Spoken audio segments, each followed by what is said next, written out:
Imagine the Counter-Strike market crashes almost in half within 24 hours. You decide to take advantage of this moment to finally buy the knife or gloves you've always wanted, now that you can actually afford them. Or you think the price is more than fair. You check different external marketplaces and see that in China the skins are even cheaper. You go ahead with the transaction and the seller sends you the item. For days you've been happily playing with your new gloves and knife, until just a few days before the protection period ends, surprise, the seller decides to take the skin back using the trade reverse tool. You file a complaint right away and the site penalizes the seller, forces them to pay compensation and refunds you the knife's value. But when you check the current price of that same skin, it's nearly doubled. You can't afford it anymore. Well, this isn't an isolated case. In the last few hours, as the market has surged, thousands of Chinese users have been reversing all their sales made during the market crash. All that panic selling now seems like a total scam. A strategy to always win. A tool meant to protect users from scams is now being used to scam legitimate buyers. Today we're going to talk about this situation, which is quite alarming, and honestly it plays perfectly into Valve's hands, as it reinforces the idea that you should just buy within Steam's own marketplace. But before we start, here's a quick message from today's sponsor. If you like opening Counter-Strike cases, Keydrop is the place for you.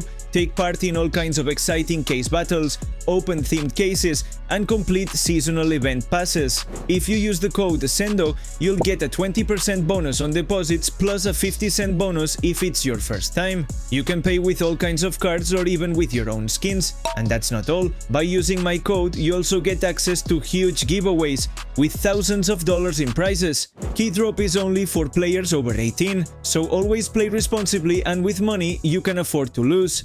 These past hours have been absolutely crazy. Supposedly on October 30th, many people were waiting, wallets ready, for the second market crash, the ultimate opportunity to finally buy all the skins they'd always wanted. The great Black Friday of Counter-Strike, but surprise! If everyone does the same thing, the opposite happens. Since there wasn't a major sell-off in either market, the Chinese traders who had already pushed skin prices to rock bottom decided to start raising everything back up.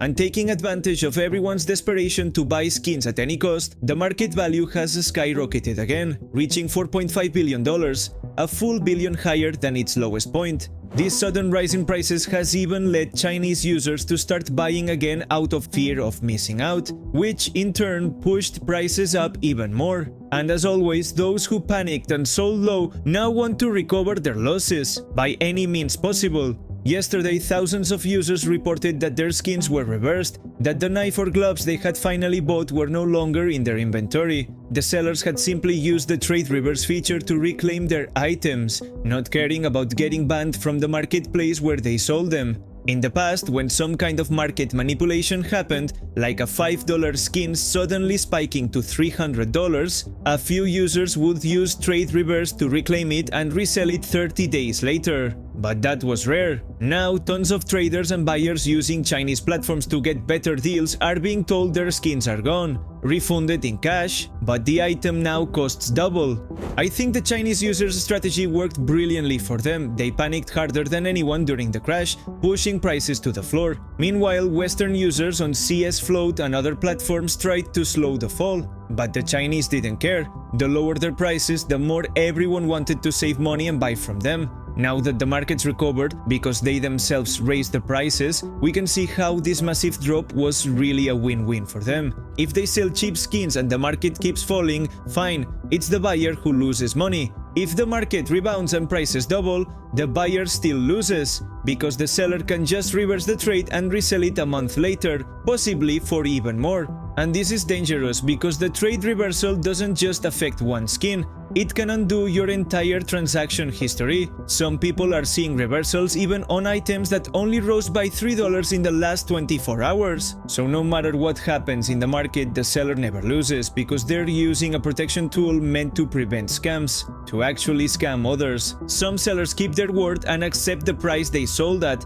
Fair enough, but that kind of fair play is disappearing. since the punishment for doing this is just a ban from the platform where you sold the skin. On Upin, there's also a fine to pay the buyer back, but sometimes sellers skip it, or it's even worth paying it if prices doubled. When the market first crashed, I remember seeing tons of comments celebrating Valve's decision. Many said, "Who cares if it's just a cash grab for Steam?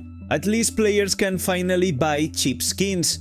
Now that prices are rising again, those same players who thought they'd scored great deals are realizing they've lost everything, since sellers simply reversed their trades. And now those same people argue, you should have just used the official Steam market. And yeah, they're right. If you buy on Steam, you can't be scammed like this, but you also can't buy many exclusive items there. They exceed the price limit Steam imposes, just like tons of other rare skins that lost half their value in the crash. Sure, there are skins on Steam, but they're way more expensive than on external markets.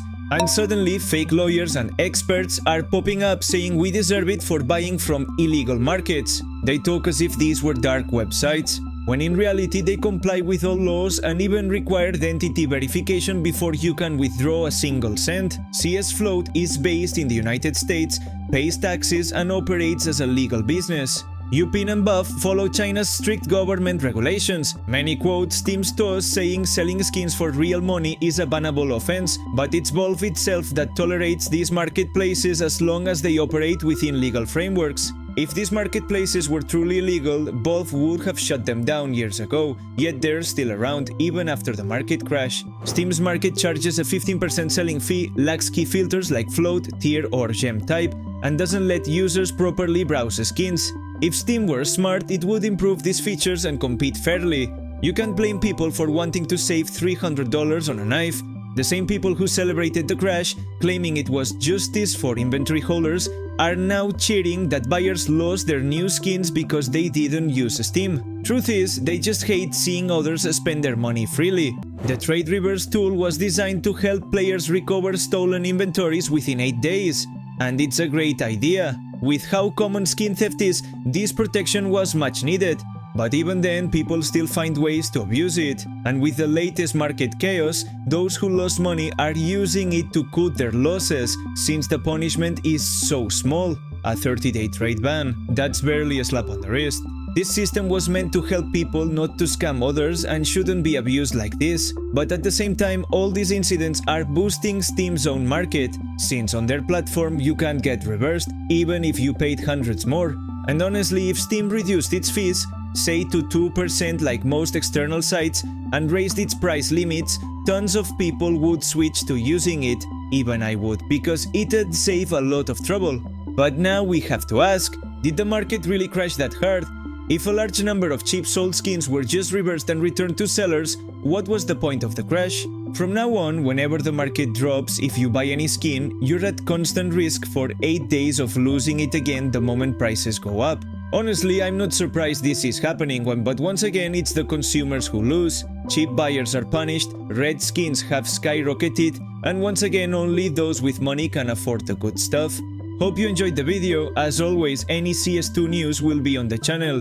Don't forget to subscribe to stay up to date with everything Counter-Strike. I'm Sendo and I'll see you soon. Bye!